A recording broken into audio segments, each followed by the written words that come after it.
Hello বন্ধুরা, আশা করছি তোমরা সকলে ভালো আছো। এই ভিডিওটা পোস্ট করতে আমার একটু লেট হয়ে গেছে। আশা করছি তোমরা বুঝতে পারছো এটা কোন দিনের ভিডিও।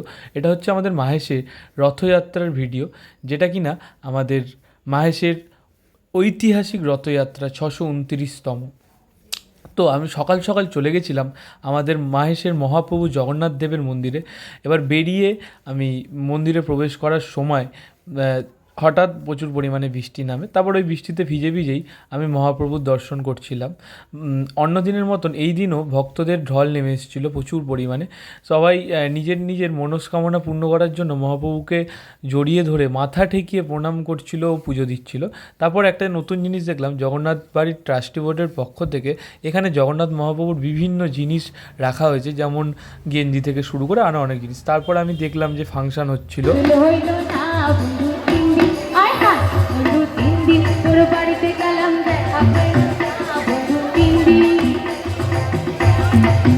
যেহেতু অনেক বৃষ্টি হচ্ছিলো, সেই কারণে ফাংশান দেখতে দেখতে আমাদের অপেক্ষা করতে হচ্ছিলো। তারপর বৃষ্টি কিছুটা কমার পর আমি দেখলাম যে আমাদের পুরীর মতন আমাদের জগন্নাথ মন্দিরেও চক্র লেগে গেছিলো। তারপর আমি কিছুক্ষণ বাদে বৃষ্টি কমার পর আমি গেট দিয়ে বাইরে বেরিয়ে এলাম। তারপর দেখলাম মেলার প্রস্তুতি শুরু হয়ে গেছে, কারণ আর কিছুক্ষণ বাদেই যে রথ এলে আর কিছুক্ষণ বাদেই এই রথের দড়িতে যে পড়বে টান, সেই টান দেখতে প্রচুর লোকের ভিড় হবে। তো দুপুর হয়ে গেল, আমি বেরিয়ে পড়লাম আমার বাড়ি থেকে। তো ভিড়কে উপেক্ষা করেই আমি এগিয়ে এলাম রথের দিকে। তো রথের দিকে যেতেই দেখলাম প্রচুর ভিড়, লাখো লাখো লোকের ভিড় এখানে জমেছে। তো এই রথকে ঘিরেই আমাদের বঙ্কিমচন্দ্র চট্টোপাধ্যায়ের লেখা উপন্যাস, যার নাম রাধারানী উপন্যাস, আপনারা অনেকেই হয়তো জানেন না, সেটা মাহেশের এই রথের মেলাকে ঘিরেই লেখা। কারণ রাধারানী এখানে এসছিলেন ফুলের মালা বিক্রি করতে। তো সেই উপন্যাসের গল্পটা আপনারা হয়তো যারা যারা পড়েছেন, তারা পাঠ্যপুস্তকে পড়েছেন, তারা সেইভাবে জানতে পেরেছেন। তো আর চৈতন্য মহাপ্রভু আমাদের এই রথের মেলায় এসছিলেন।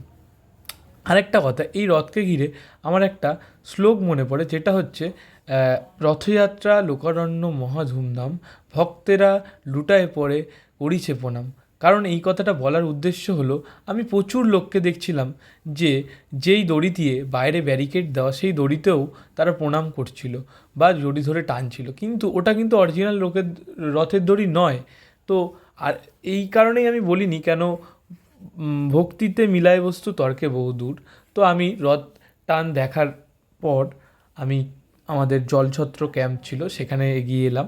তো প্রচুর ছোট ছোট রথ দেখতে পাবেন, বাচ্চারা নিয়ে বেরিয়েছে, তাদের সাথে অনেক বড় মানুষ। তারপর কিছুক্ষণ বাদে রথ আমাদের ক্যাম্পের সামনে এসে হাজির হলো।